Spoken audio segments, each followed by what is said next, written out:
Top quality और consistent performance के लिए सिर्फ सिल्वर पंप्स। टॉप क्वालिटी और कंसिस्टेंट परफॉर्मेंस के लिए सिर्फ सिल्वर पंप्स, नाम याद रखना।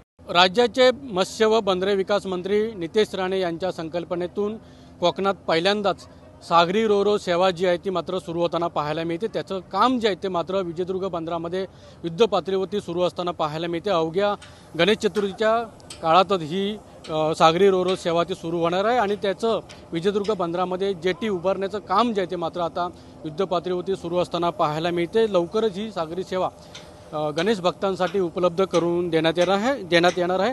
माझगाव ते विजयदुर्ग MTM नावाची रोरो सेवा ही गणेश उत्सवाच्या पार्श्वभूमीवरती सुरू करण्यात येणार। त्याची जी तयारी ती मात्र या विजयदुर्ग बंदरामध्ये होताना पाहायला मिळत आहे आणि अवघ्या 4.5 तासामध्ये विजयदुर्ग बंदरामध्ये ही रोरो सेवा ती मात्र पोहोचणार आहे आणि याची सुलभता पूर्णपणे चाकरमान्यांसाठी घेता येणार आहे आणि याची तयारी जी मात्र आहे ती सुरू आहे। मात्र लवकरच याची बुकिंग जी सेवा आहे ती लवकरच सुरू होणार आहे अशी देखील माहिती देण्यात आलेली आहे। त्यामुळे हे काम जे आहे ते मात्र विजयदुर्ग बंदरामध्ये अंतिम टप्प्यात असलेलं पाहायला मिळतं आहे।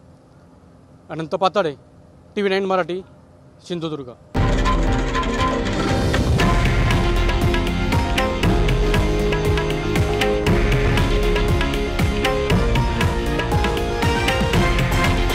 हे आहे देशातील नंबर 1 न्यूज नेटवर्क आणि आपण पाहत आहात TV9 मराठी, एकमेव।